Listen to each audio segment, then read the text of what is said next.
യാക്കോബിന് 12 മക്കൾ ഉണ്ടായിരുന്നു.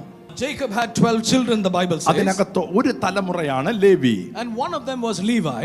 ആ ലേവിയുടെ സന്തതി പരമ്പരകളിലുള്ള ആളാണ് അഹ്റോൻ. And Aaron is one of the descendants of Levi. ദൈവം പറഞ്ഞു ഈ ലേവിയുടെ മക്കൾ എനിക്ക് പുരോഹിത ശുശ്രൂഷ ചെയ്യണം. And God appointed the descendants of Aaron to hold the duty of the high priest. അത് കേൾക്കുമ്പോൾ നമുക്ക് തോന്നും എന്താണ് അവരെ തിരഞ്ഞെടുക്കാൻ കാരണം? And we think why only Levi the Lord chose for the priesthood. അതിന്റെ പിന്നിൽ മനോഹരമായ ഒരു ചരിത്രമുണ്ട്. There is a beautiful history behind that. 12 ഗോത്രങ്ങൾ നിൽക്കുമ്പോൾ When 12 tribes were standing, ഒരിക്കൽ മോശ പ്രഖ്യാപിച്ചു, and Moses proclaimed among them, ദൈവത്തിന്റെ പക്ഷത്തുള്ളവൻ മാറി നിൽക്കട്ടെ.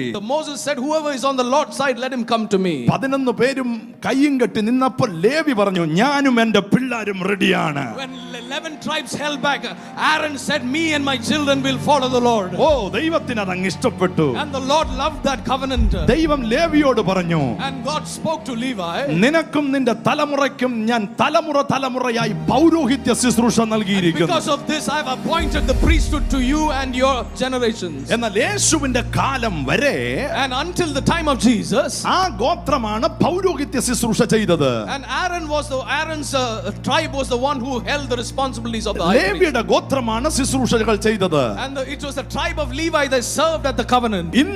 ഇന്നും ആരെങ്കിലും ദൈവത്തോട് കൂടെ നിൽക്കാൻ താല്പര്യമുണ്ടെങ്കിൽ, if anyone is willing to stand beside the Lord, അവനെയും അവന്റെ തലമുറയും ദൈവം ഒരു അത്ഭുതമാക്കി മാറ്റും. the Lord will bless them for the decision that they make. ഒരു കാര്യം കൂടെ കയറി പറയാം. Oh, let me tell you one more thing. ലോകം മൊത്തം അവർക്കെതിരെ നിന്നാലും, even if the whole world is against us, സകല മന്ത്രവാദികൾ അവർക്കെതിരെ മന്ത്രവാദം ചെയ്താൽ, even if all the witch doctors are against us, ദൈവം അവന്റെ കൂടെ നിന്നിട്ട് പറയും, and if the Lord will stand beside him and say, ദൈവം എന്റെ പക്ഷത്തുണ്ടെങ്കിൽ ഞാൻ ആരെ ഭയപ്പെടാം? if the Lord is for us, who can be against us?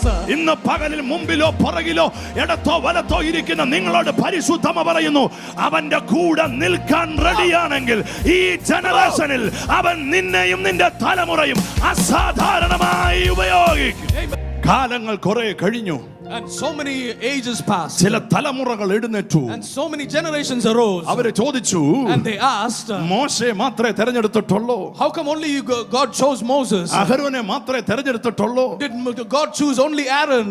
അതും ഒരു ഭയങ്കര സംഭവമാണ്. and that was a big incident. Israel മക്കൾ വർഷങ്ങളായി മിസ്രൈമിൽ കഷ്ടപ്പെടുമ്പോൾ, and so many years the children of Israel labored in the desert. ദൈവത്തിന് ഒരാളെ വേണം. The Lord is looking for a man. എന്തിനാണെന്നറിയാമോ? you know for what? അവന്റെ വാക്കായി നിൽക്കാൻ, to be the mouth of the Lord for this generation, അവന്റെ സ്പർശനമായി നിൽക്കാൻ, to be the touch of the Lord for this generation. ഇന്ന് പകൽ കടഭാരമുള്ളത് കൊണ്ടല്ല നീ ഇവിടെ വന്നത്, രോഗമുള്ളത് കൊണ്ടല്ല നീ ഇവിടെ വന്നത്, അവന്റെ പ്രതിപുരുഷനായി നിന്റെ സമൂഹത്തിൽ അവന് വേണ്ടി നിൽക്കാനും അവന്റെ വായായി നിൽക്കാനും അവൻ നിന്നെ കണ്ടിരിക്കുകയാ.